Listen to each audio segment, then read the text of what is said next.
يفقهوا قولی اذ تصعدون، یاد کرو جب تم دور بھاگے جا رہے تھے، ولا تلوون علی احد، اور مڑ کر دیکھتے بھی نہ تھے کسی کو، والرسول یدعوکم فی اخراکم، اور رسول کریم صلی اللہ علیہ وآلہ وسلم بلا رہے تھے تمہیں پیچھے سے، فَأَثَابَكُمْ غَمًّا بِغَمٍّ لِكَيْ لَا تَحْزَنُوا، پس اللہ نے پہنچایا تمہیں غم کے بدلے غم تاکہ تم نا غمگین ہو، عَلَىٰ مَا فَاتَكُمْ وَلَا مَا أَصَابَكُمْ، اس چیز پر جو کھو گئی ہے تم سے اور نہ اس مصیبت پر جو پہنچی ہے تمہیں۔ واللہ خبیر بما تعملون، اور اللہ تعالیٰ خبردار ہے جو کچھ تم کر رہے ہو۔ سورہ آل عمران کی آیت نمبر 153 ہے، 153۔ پیچھے جو آیات ہم، جیسے میں نے عرض کیا کہ تسلسل کے ساتھ ہم پڑھتے چلے آ رہے ہیں، رمضان شریف سے پہلے بھی ایک سال سے زائد ہو گیا ہے، تو غزوہ احد شریف کا ذکر چل رہا ہے، اور اس آیت کریمہ میں بھی ایک منظر کشی وہ کی گئی غزوہ احد شریف کی، کہ جب 50 تیر اندازوں کو آقا کریم صلی اللہ علیہ وسلم نے ایک پہاڑی پر متعین فرمایا کہ یہاں پہ آپ نے رہنا ہے، اور جب تک آپ کو سیکنڈ آرڈر نہ آئے، حکم ثانی آنے تک آپ نے ادھر سے ہلنا نہیں ہے۔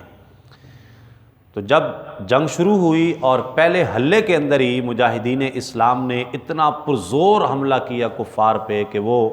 اس حملے کی تاب نہ لاتے ہوئے دوڑ پڑے۔ جب وہ دوڑ گئے، عام تاثر یہ پیدا ہو گیا کہ مسلمان جنگ جیت چکے ہیں اور کفار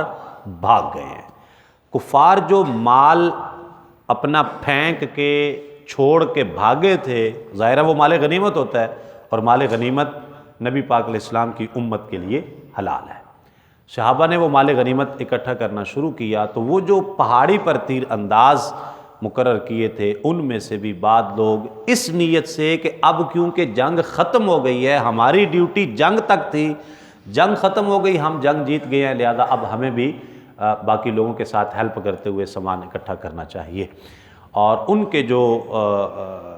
سردار تھے جن کو مقرر کیا تھا، انہوں نے منع کیا کہ ابھی ہمیں سیکنڈ آرڈر نہیں آیا، ابھی تک ہمیں نہیں جانا چاہیے،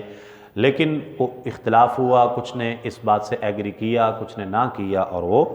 چلے گئے۔ اس سے کیا ہوا کہ وہ جگہ خالی ہو گئی، اور کفار مکہ نے دوبارہ واپس پلٹ کے اسی پہاڑی سے چڑھ کے مسلمانوں پہ حملہ کر دیا، جس کی وجہ سے مسلمانوں کو کافی جانی نقصان، 70 صحابہ جو ہے وہ شہید ہو گئے جنگ احد کے اندر، جن میں حضرت مصعب بن عمیر رضی اللہ تعالیٰ عنہ اور حضرت امیر حمزہ رضی اللہ تعالیٰ عنہ جیسی ہستیاں بھی، نبی پاک علیہ السلام کے پیارے چچا، وہ شہید ہو گئے۔ تو اس کا ذکر کیا گیا ہے۔ ظاہر ہے کہ جب وہ ایک ایسی صورتحال پیدا ہوئی جو کہ ان ایکسپیکٹڈ تھی،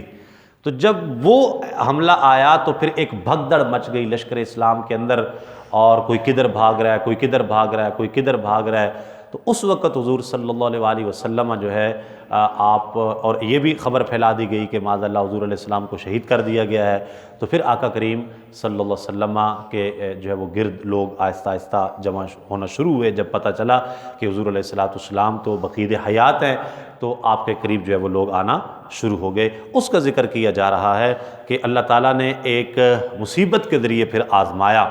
اور وہ اس لیے تھی کہ یہاں پر جو حکم عدولی ہوئی ہے اس کا ازالہ اسی جگہ پہ ہو جائے، اور پھر اللہ رب العزت نے اس معاملے کو بالکل مکمل ختم فرما دیا، اور فرمایا اللہ تعالیٰ خبردار ہے جو کچھ تم کر رہے ہو۔ ثم انزل علیکم، پھر اتاری اللہ نے تم پر، من بعد الغم، غم و اندوہ کے بعد، امانتاً راحت، نعاساً غنودگی، یغشا جو چھا رہی تھی، طائفتم منکم ایک گروہ پر تم میں سے، وطائفتن اور ایک جماعت ایسی تھی، قد اہمتہم جسے فکر پڑا ہوا تھا، انفسہم صرف اپنی جانوں کا، یظنون باللہ غیر الحق ظن الجاہلیہ وہ اللہ کے ساتھ بلا وجہ عہد جاہلیت کی بدگمانی کر رہے تھے، یقولون حل لنا من الامر من شیء کہتے کیا ہمارا بھی اس کام میں کچھ دخل ہے، قل ان الامر کلہ للہ آپ فرمائیے اختیار تو سارا اللہ کا ہے، یخفون فی انفسہم ما لا یبدون لک چھپائے ہوئے ہیں اپنے دلوں میں جو ظاہر نہیں کرتے آپ پر، یقولون کہتے ہیں لو کان لنا من الامر شیء ما قتلنا ہاہنا اگر ہوتا ہمارا اس کام میں کچھ دخل تو نہ مارے جاتے ہم یہاں اس بے دردی سے، قل محبوب آپ فرما دیجئے لو کنتم فی بیوتکم اگر تم بیٹھے ہوتے اپنے گھروں میں، لبرز الذین کتب علیہم القتل الی مضاجعہم تو ضرور نکل آتے وہاں سے وہ لوگ لکھا جا چکا تھا جن کا قتل ہونا اپنی قتل گاہوں کی طرف، وَلِيَبْتَلِيَ اللَّهُ تاکہ آزما لے اللہ تعالیٰ مَا فِي صُدُورِكُمْ جو کچھ تمہارے سینوں میں تھا، وَلِيُمَحِّصَ مَا فِي قُلُوبِكُمْ اور صاف کر دے وہ میل کچیل جو دلوں میں تھا، وَاللَّهُ عَلِيمٌ بِذَاتِ الصُّدُورِ اور اللہ تعالیٰ خوب جاننے والا ہے سینوں کے رازوں کو۔ اب یہاں پر دو چیزیں بیان کی گئیں، ایک تو یہ ہے کہ نبی کریم صلی اللہ علیہ وسلم کے صحابہ یعنی جب یہ غم کی کیفیت آئی تو اس کے بعد پھر اللہ نے دلوں پر سکون بھی طاری کیا، اور حضرت ابو طلحہ رضی اللہ تعالیٰ عنہ فرماتے ہیں کہ جنگ احد کے اندر اچانک ایک مرحلہ ایسا بھی آیا کہ جب ہم پہ اونگ طاری ہونے لگی جیسے نیند سی آتی ہے، اور فرماتے ہیں کہ کئی دفعہ وہ تلوار میرے ہاتھ سے گرنے لگی۔ اب یہ دیکھیں نا کہ میدان جنگ کے اندر جب ایسے 70 لوگ شہید ہو چکے ہوں اور ایک عجیب سی کیفیت ہو، موت سامنے ناچ رہی ہو، بندے کو نیند آتی ہے بھلا؟ تو جب اگر اللہ تعالیٰ کی طرف سے دلوں پہ سکینہ اترا، وہ تھوڑا جسم فریش ہوئے، نیند کا غلبہ آیا اور تھوڑی سی جیسے غنودگی آتی ہے، اس کے بعد جو ہے وہ طبیعت حشاش بشاش ہو جاتی ہے، یہ کیفیت ہوئی۔ اور اس کے بعد پھر صحابہ حالانکہ اتنی شہادتوں کے بعد بھی لشکر اسلام نے میدان جنگ نہیں چھوڑا، بلکہ وہ کفار ہی میدان جنگ چھوڑ کے بھاگے، اور حضور علیہ السلام اپنے صحابہ تک ایک دور مقام تک ان کا پیچھا کرتے ہوئے ان کو مکے کی طرف بھگا کے آئے۔ تو یہ اللہ تعالیٰ کی طرف سے ایک سکون۔ اب یہاں پر جب اتنی شہادتیں ہو گئیں اور یہ کچھ ہو گیا تو کچھ جو منافقین تھے وہ یہ بھی کہنے لگے کہ جناب یہ تو دیکھیں نا جی، اب مزہ آیا نا، پتہ چل گیا نا، ہمیں مدینے سے آنا ہی نہیں چاہیے تھا، وہیں پہ رہنا چاہیے تھا، کیونکہ عبداللہ ابن ابی جو رئیس المنافقین تھا اس کی یہی اس کا مشورہ بھی تھا۔ اور مدینہ پاک سے جب احد کی طرف لشکر اسلام چلا تو مقام شوط سے وہ اپنے بندے لے کے تو وہاں سے 300 بندہ لے کے واپس مدینے چلا گیا کہ جی میری بات نہیں مانی تو لہذا میں آپ کے ساتھ جنگ میں جانے والا نہیں ہوں۔ 300 بندہ لے کے اپنا وہاں مقام شوط سے واپس مدینے چلا گیا۔ اب وہ جو لوگ تھے وہ پروپیگنڈا کرنے لگے، وہ کہنے لگے دیکھیں جی آپ ہماری بات نہیں مانی نا، تو دیکھا اب کتنا بڑا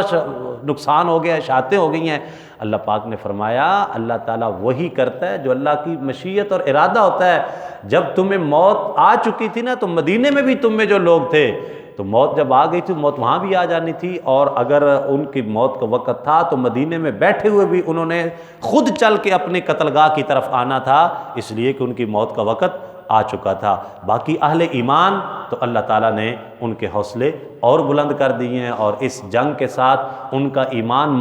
مزید پکا ہوا ہے، نہ کہ وہ ان کے اندر کوئی دلوں میں کسی قسم کا کوئی تزلزل پیدا ہوا ہو۔ تو یہ تھا ان آیات کا جو ہے وہ پس منظر اور ان کا شان نزول۔ اللہ تعالیٰ مجھے آپ کو عمل کی توفیق عطا فرمائے۔